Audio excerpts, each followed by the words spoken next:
Wow, it was 2 years ago. I started recording myself playing Wordle and posted it on YouTube because I was looking for an entry point, something to get into doing things on YouTube. I really felt that Wordle was at the time just going to be a passing fad that everyone would be doing for a few weeks and then it would fizzle out. But here we are, 2 years later, a huge, amazing community grew around this.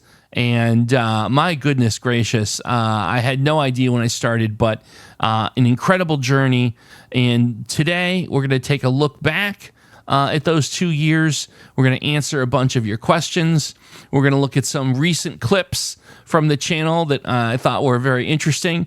And we're going to do something really special. We're going to take a look at a quote-unquote lost episode of content that we had, which I think you're going to get a kick out of. So sit back, relax, something a little different today, and let's enjoy this kind of retrospective and interactive session of the show. And I think the best way to start something like this is to go right into the virtual mailbox and take some questions. Now, what I have is I have some notes in front of me, so you see me looking down from time to time. And here's what I know. My producer, Cassandra Hammerstone, in the course of storyboarding this together, has given me some viewer questions. I don't know what the questions are, and I asked her to please don't spoil anything for me. I wanted to read them for the first time just now on the thing that's on my screen, so you could get unfiltered organic reactions from me. So we promised ourselves I'll edit if I cough or something like that, or if there's a technical issue, but I want this to be honest. So what you're going to get is the one take trick here for our AMA section of this. So let's get started.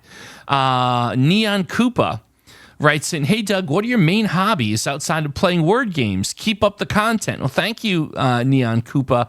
That's a good one. I mean, I have a lot of hobbies. I guess the most notable one I would say is I've always been a video game aficionado and a technology aficionado.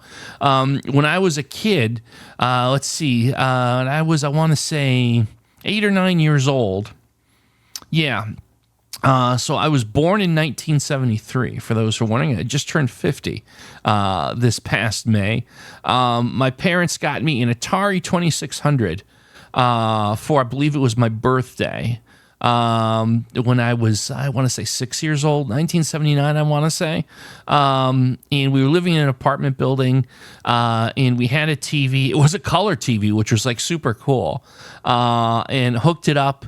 And we had Combat and Space Invaders, and eventually we got Pac-Man.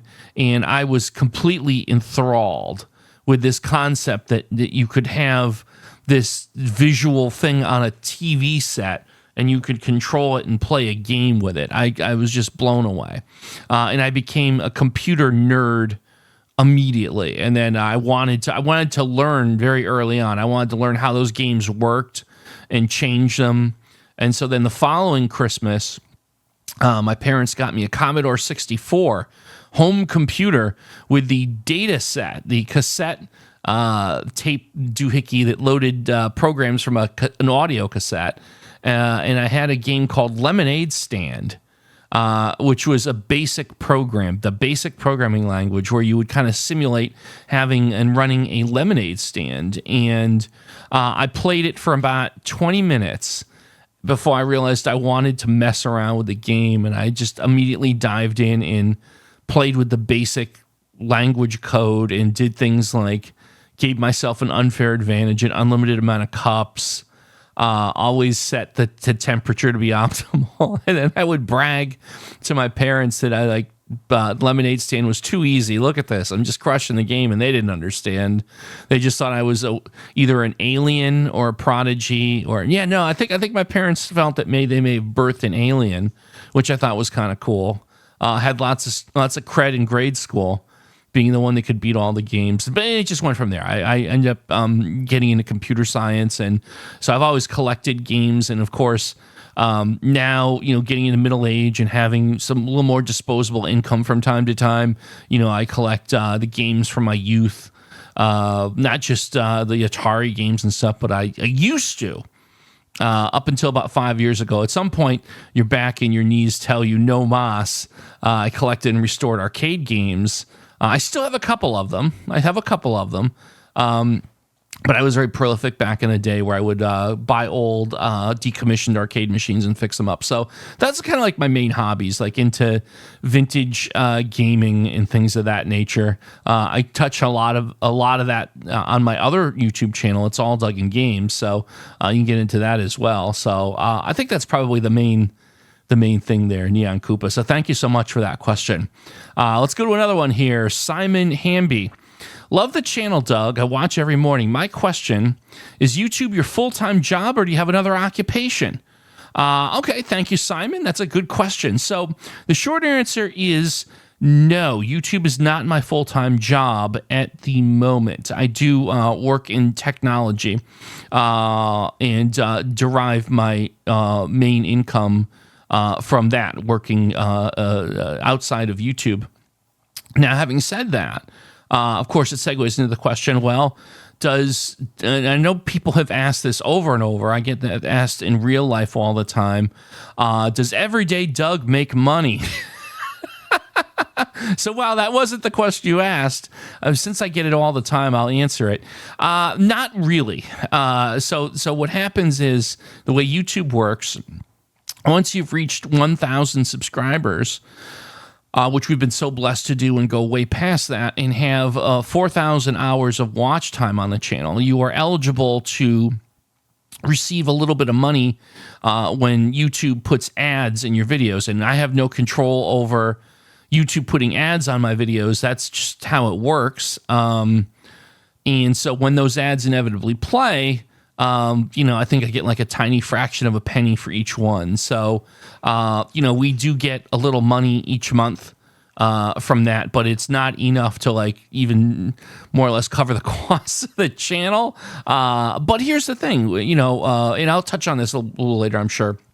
The reason that, I politely ask folks to subscribe and we try to help grow the audience of the channel is, I'd love someday to do YouTube full time. And the more people that watch, the bigger the audience. It's really, I'm able to get a little more compensation from Google, and that would justify me spending more time on the channel. We're kind of gated a little bit, both Cassandra Hammerstone and myself.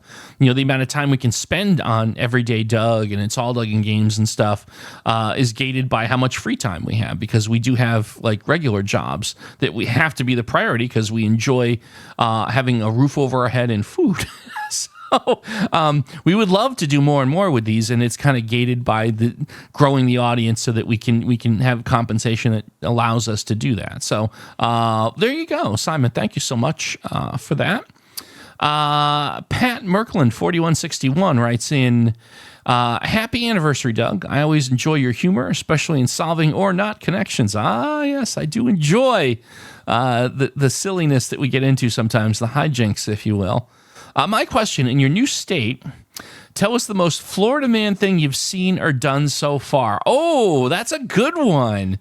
So, as I think most people know, I mentioned this on the channel a bunch a couple months ago now.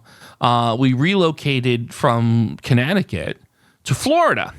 And there's a whole ton of reasons for that. We won't go into all of them, but long story short, both Cassandra Hammerstone and myself are at an age where we prefer warmer climates. I think that's a big piece of it. Neither of us have a hankering to wake up in the morning and see 2 feet of snow that needs to be shoveled. We just enjoy warmer climates. I think that's the majority reason for us moving here. But it has been interesting. The most Florida man thing so far, and again, so we've only been here for a couple months, so we haven't necessarily, toured the entire state of Florida. It's a very big geographic region. But I think one thing that a fun story, that I've done the research. I thought it was just in my locality, but it turns out that it's kind of like, I should say, a chain, or in virtually every town and city in Florida, they have this thing called the Florida Citrus Center. So if you go, you look it up, there's like 50 of them in Florida. And it's it's a tourist trap thing where it's basically a gas station. But you know how gas stations have like little mini marts or convenience store type things. So the Florida Citrus Center advertises on the highway, like when you're on an exit that has one of them, there's like 50 billboards, and the big draw is that the Florida Citrus Centers have live baby gators. The first time. So there's one about a half hour away from where we live. We live about a half hour away from one, and if you were going around in the the closest metropolitan area to us, you occasionally will drive by this, and I noticed this, and I was like, all right, I gotta know live baby gators in a gas station. I mean, that's as Florida as it gets, right? So I begged Cassandra Hammerstone, who happened to be driving, like we had stuff to do. We had things we had to do. And I said, could you please, for the love of all that's good and holy, can we pull over to this Amico so I can see the live baby gators? And so she indulged, and sure enough, I went in like a 12-year-old and Christmas morning, and they had like a fish tank with like 2 or 3 baby gators just hanging out. She looked at me like, can we got places to be? Can we go now? And I'm like, baby gators. And yeah, I got the T-shirt. I got a souvenir gator. It's somewhere around here. So that's the most Florida thing I've done so far. I know there'll be plenty more in my travels as we go up and down the beautiful Sunshine State. I'm sure I'll find more interesting things, and I'll be happy to let you know the adventures. So that was just the first thing that jumped out at me. So there you go. So here's the thing. We're going to get back to some more questions. This is just kind of like a palate teaser, I guess, if you will. But I want to talk about an interesting topic here next. Let's talk about connections. So Connections, the word game from the New York Times, been playing it for a number of months now on the channel. I believe it was back in July we started doing this. I had gotten wind of listeners viewers had tipped me off that they wanted to see if I'd give this a shot, is want to do. And I love this when people in the audience will put in the comments, or they'll just reach out and email directly and say, hey, if you want to try this game. I love feedback like that because sometimes we find really good ones.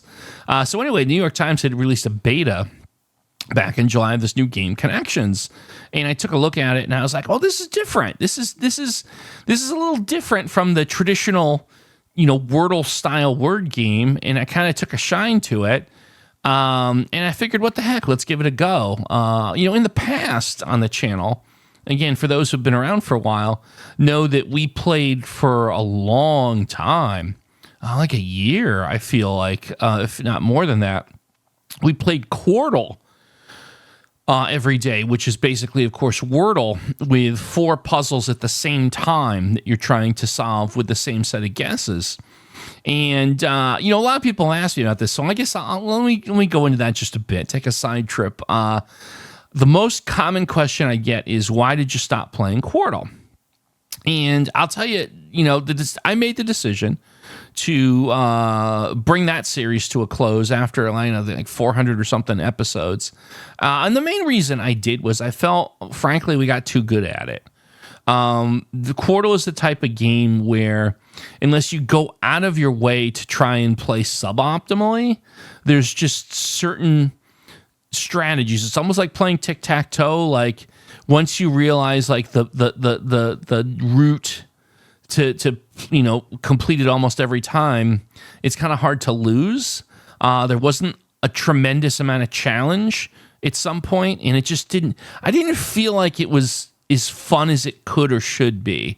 It almost felt like going through the motions towards the end of that series, and I don't know, it just didn't feel to me like I was providing much, like, because it's always, again, unless you go out of your way to try and play really difficult words, you're going to pick certain words that are going to represent, almost the full alphabet, and it's kind of, for the most part, a series of unscrambles. So I made the judgment call to kind of sunset that. And, the way I looked at it, too, because we had like 400 episodes or something like that, my position was, I encourage everyone in the audience, if you miss Quordle or, you just want to binge word game content, I have on this channel, there's playlists of like literally everything we've done for 2 years. And I know people have told me, and I think it's kind of cool. I dig it. I guess sometimes people will go on YouTube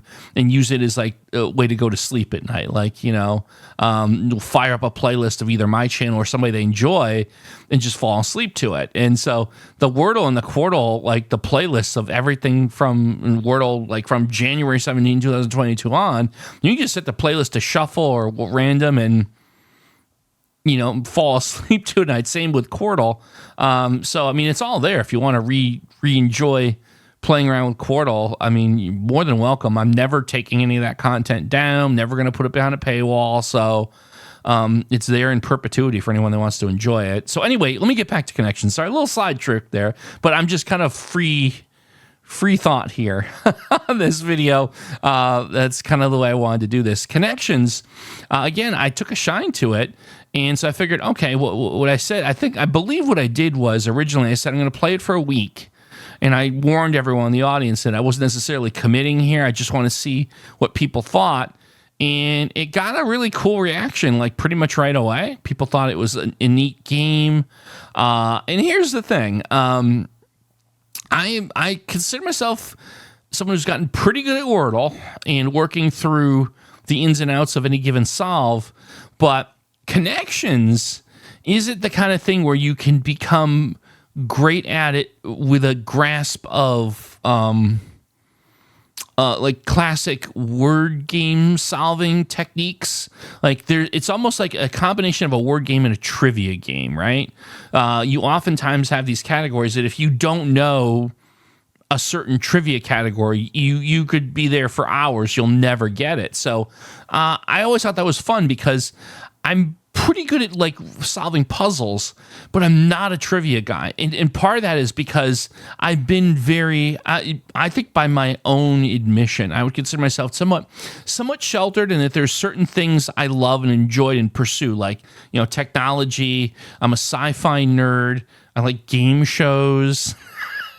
Again, anything technology, anything gaming, certain types of music I like. But like, for example, if there's a category that involves English literature, forget it. Like, and a certain type of music that maybe I just never had a lot of interest in, forget it. I'm done for. So it gets into when we're playing the connections, I do make some silly mistakes. I have this here's an interesting thing I'll share with you as the audience. I'm going to share something. When I film the Wordle episodes, there's a certain level of confidence I do have in myself and when I'm performing. But when I play connections, and I feel like this comes across in the episodes, but the level of confidence I have, self-confidence I'm doing Wordle, does not exist in connections. So I'm playing sometimes like a deer in the headlights. And what I'll do sometimes is if I think I've got it or I'm on the right track, I will dig in, even if it's wildly off the mark. And that has caused some fun moments in connection. So what I think we're going to do next here at this point, I want to kind of segue to actually, no, wait, hold on, wait a minute. Let me take that back. We are going to, at some point in this episode, we're going to give you some clips from some of the wackier moments of connections. But before we get there, I want to talk about one other thing with connections, and that is a very, I don't know if controversial is the right word, but an interesting event that happened. We believe it was back in September. So it should be no mystery to anyone at this point because we talked about it many times. I've acknowledged it, both for the Wordle and the connections. We do film these in advance. We don't, like Cassandra Hammerstone, myself, don't get up at like 5 of midnight every night, wait for midnight, do these things and then rush them out and post them. We actually have the episodes, you'll notice they're posted at midnight. We do film them in advance, typically about a week or so in advance. And one of the risks that you take with doing that is if the good folks at New York Times choose to change what would be a puzzle that's going to happen in the future, it's, of course, their prerogative to do. It's their site, their games. So we tape, for example, in September, we taped some Connections episodes, including the September 18th episode about a week prior. And for whatever reason, the episodes that were supposed to be, the puzzles that were supposed to be there, were changed. The Times, for some reason, just trashed what was plugged in for a whole week and put different ones up. Now, we don't necessarily have any way to know that unless we check every day, which we've kind of unfortunately had a need to do after this. But long story short, we taped Connections for the middle of September. September 18 rolls around, it's midnight September 18, and the episode goes live. But what we didn't realize was between the time we taped it and September 18, the Times changed the puzzle that was going to be for the 18th. So what people watched for the first 90 minutes or so was a different puzzle, a puzzle that actually just didn't exist anymore. That was, deleted, presumably. So what had happened was, it's 1:30 in the morning, and we're getting all sorts of messages and communiques that this episode is incorrect. Now, unfortunately, we would have been happy to, in the middle of the night, record an episode, except for the fact that we were actually out of town on vacation and didn't bring our entire recording studio with us. Go figure. So we were kind of stuck in an unfortunate situation that I hated to have to do, but we pulled the episode down and apologized to the audience that there would not be a Connections episode from us that day because we didn't have the opportunity, because we were out of town, again, to properly do it. So we eventually cut our plans a little short, rushed home, and then starting the next day, we re-recorded the new episodes for the week, which also apparently had been changed. So there's a missing September 18th episode that was never actually re-recorded or posted. So the reason I bring this up was what I kind of was sad about was that we had to pull an episode where there was an amazing gaffe that I had, a really ridiculous screw up that was funny.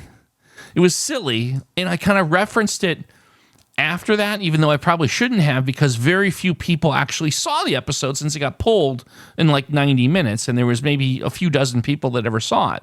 So it was a little mysterious. And we call it the Danica Patrick episode. And to explain why, I think the best thing to do, and at the risk of maybe a little bit of heat, we're going to take the risk. Right now, what I want to do is we're going to actually air footage from the lost episode of Connections from last September 18th, so you can finally understand what the weird screw-up was at the end and why I referenced Danica Patrick from time to time. So without any further ado, for the vast majority of you, for the first time ever, the lost Connections puzzle from September 18th. So here you go. Okay, so this is interesting. What do we do here? Level, tab, return, race car, option, mom, shift, kayak. Oh, hold on. Shift, option, return, and tab are all keys on a keyboard. Keys on a computer keyboard. Keys on a Macintosh keyboard for those with the option, if we want to get really detailed. Keys on a keyboard, most likely an Apple Macintosh keyboard. Keyboard keys. Okay, so then that's the thing. I don't think on an IBM PC standard keyboard you have an option key. So that's I'm sure some people will be a little salty on that one, but nonetheless, keyboard keys. Okay, here we go. Race car, level, mom, and kayak.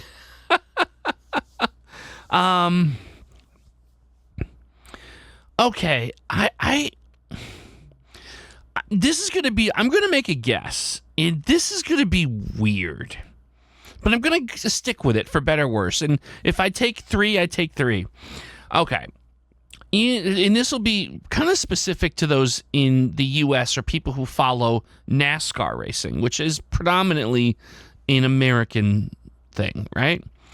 So there is a NASCAR driver. She is retired, I believe, Danica Patrick. Notably is one of the more successful female NASCAR drivers. Obviously drives a race car.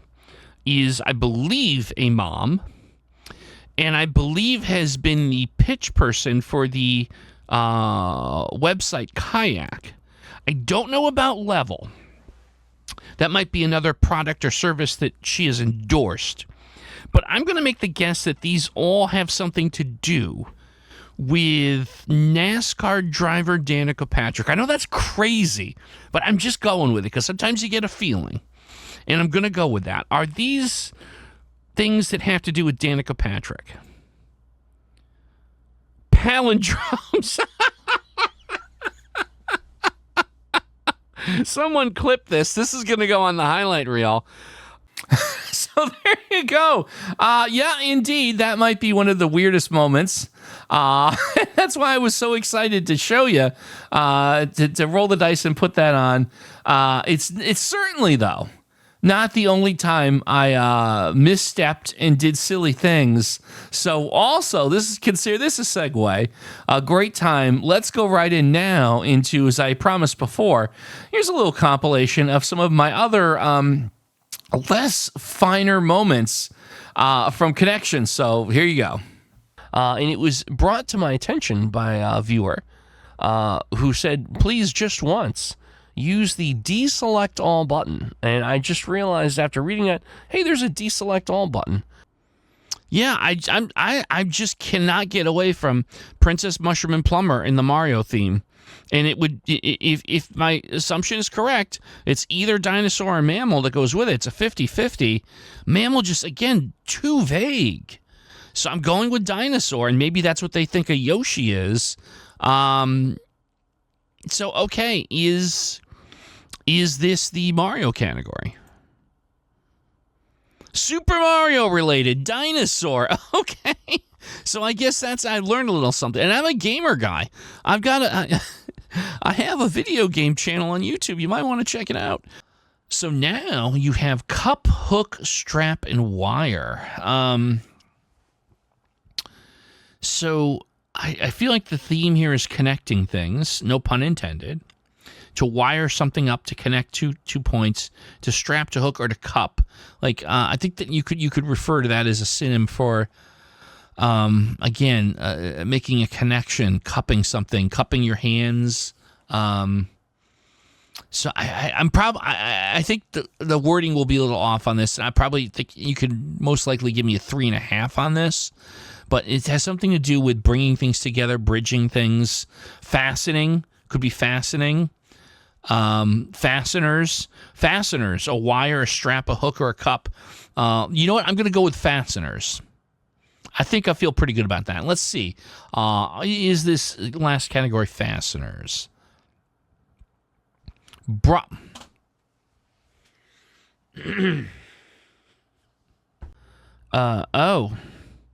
Thong, teddy, garter, and slip. Like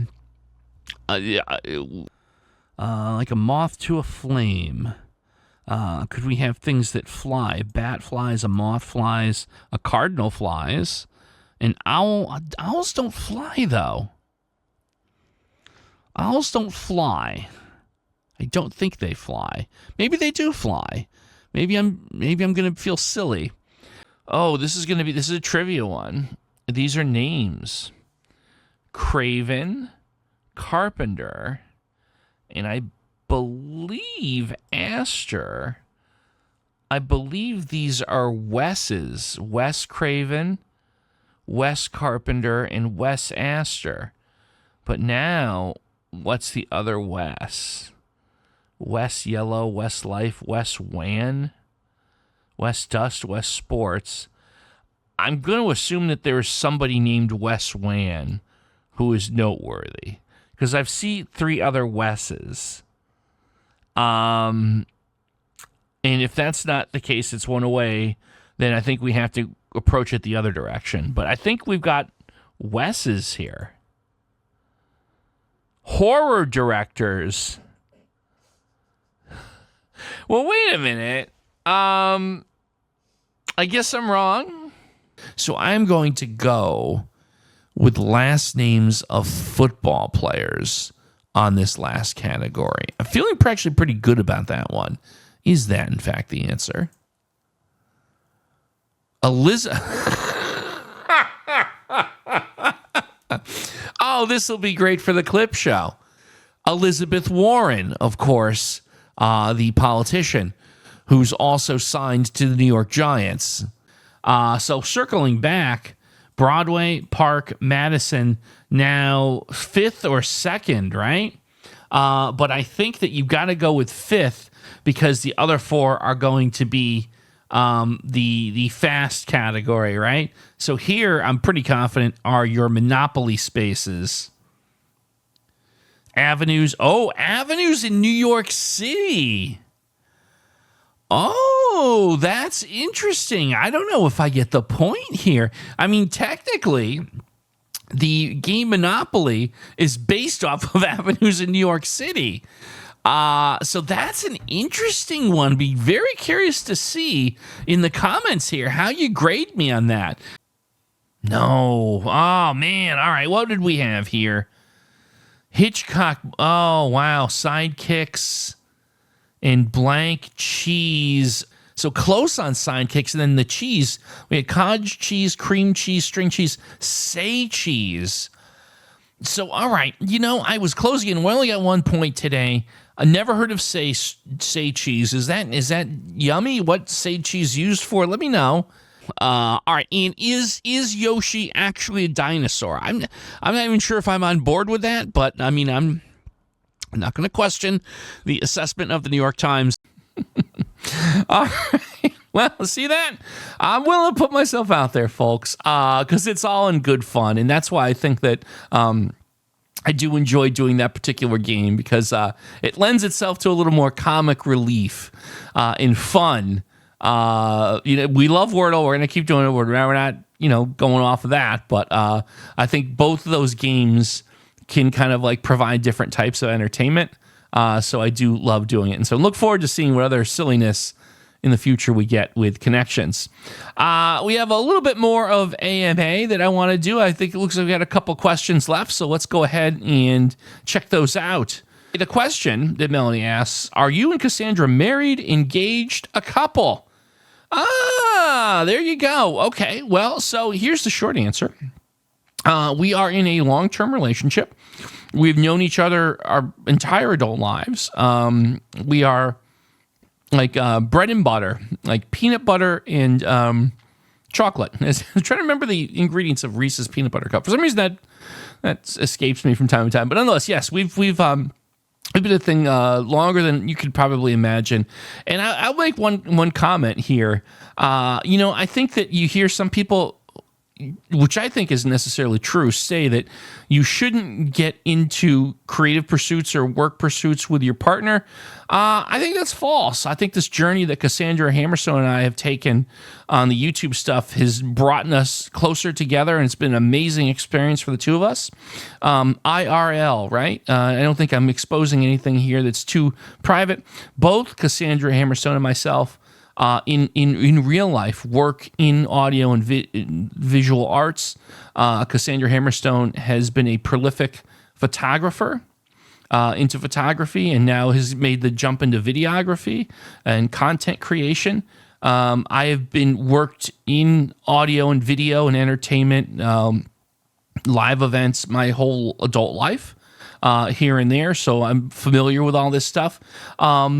And, before, not to get off on too much of a tangent, but indulge me here, because this is very much, I warned Cassandra Hammerstone, this was just going to be my, free-flowing, format here.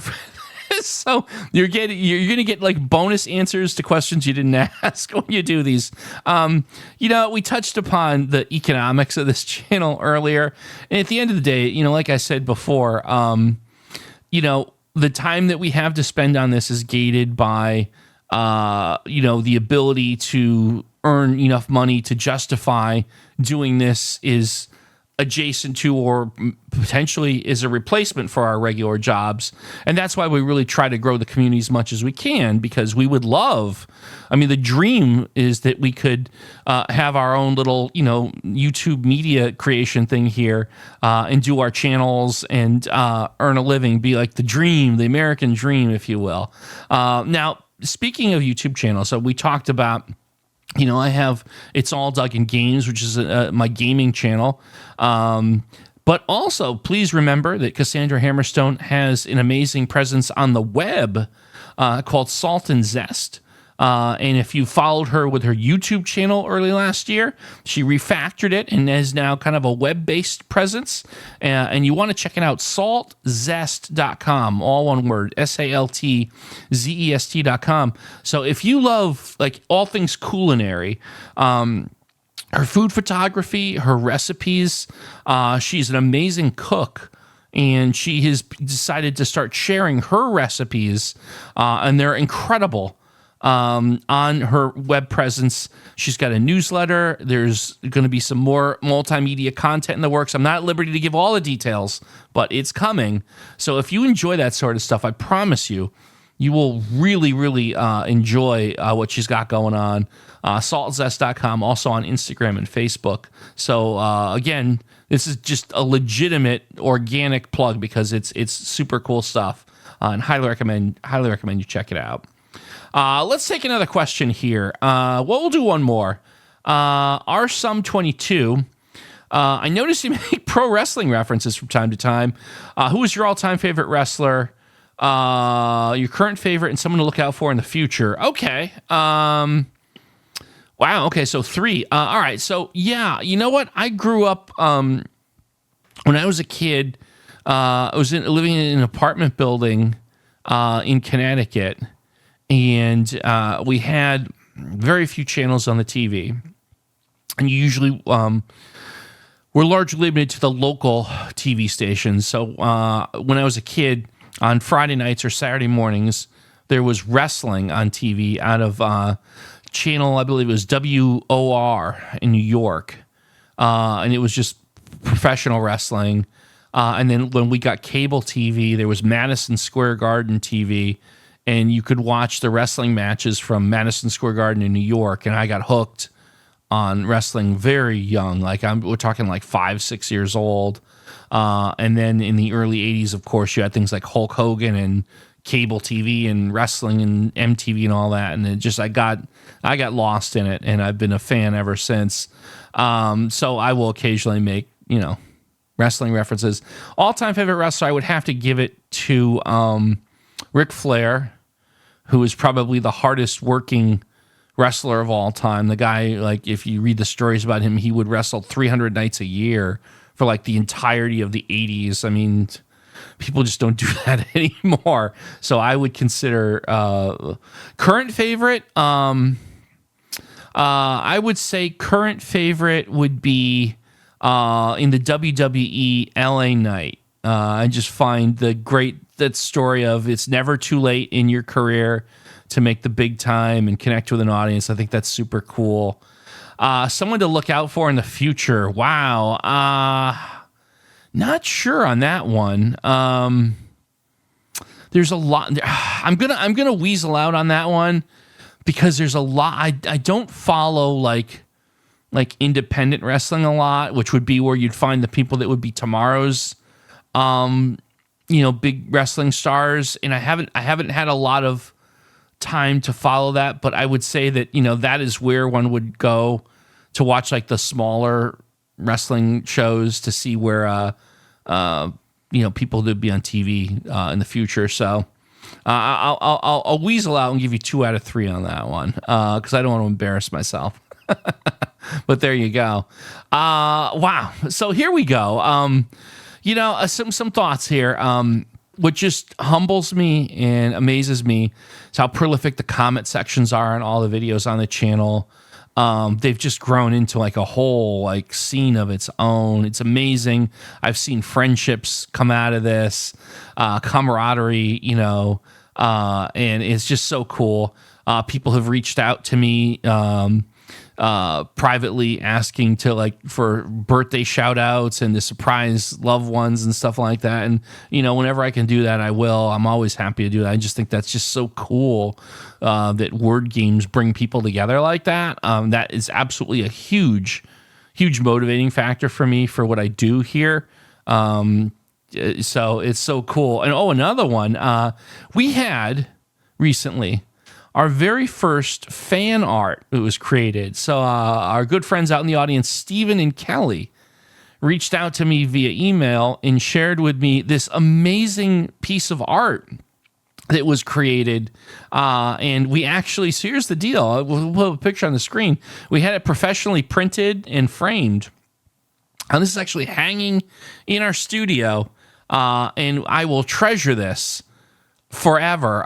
Super cool. Like, that's such a humbling, amazing moment when you realize you went from this thing that had 0 subscribers, 0 viewers just like 2 years ago. And now you've got this community and people are drawing me as fan art. It's like, it's wild. Like, again, I see it as humbling. Like, it's almost like, okay, you've got an amazing community. There's a responsibility here to do everything you can to provide that entertainment, that community. I do everything I can. And I'm hoping we can grow the community so that we can continue to reinvest more and more time and energy into it because it's just a lot of fun and I think it's worth it. So again, supporting the channel, I'm not looking for people to send me money. I'm looking for people to subscribe, tell your friends about it, get the word out. Growing the channel is the way I think you go with this. And again, I appreciate everyone that's done that. Once again, last plug here. If you're into video games, I have a channel called It's All Doug in Games. Now, I will say, in the spirit of complete disclosure here, it's a little more spicy on It's All Doug in Games than it is on Everyday Doug. So understand, please, viewer discretion is advised. It's definitely, it's an adult, it's targeted for adult gamers. And again, things get a little opinionated and spicy over there. So just to give you a little heads up on that. But if that's something you're cool with, hot and spicy takes on games, I highly recommend you check that channel out. Of course, that one's brand new, but we would love to get that to 1,000 subs as well. Well, anyway, folks, thank you so much for sticking around and hanging out for my 2-year retrospective here on Everyday Doug. It's been a blast. Hope you had a couple laughs and enjoyed watching this. And here's to we'll set the date. Let's see, January 2026. We'll do the 4-year retrospective. Maybe it's every 2 years. I don't know. Nonetheless, thank you so much, everyone. And keep watching. Stay tuned for more of Everyday Doug.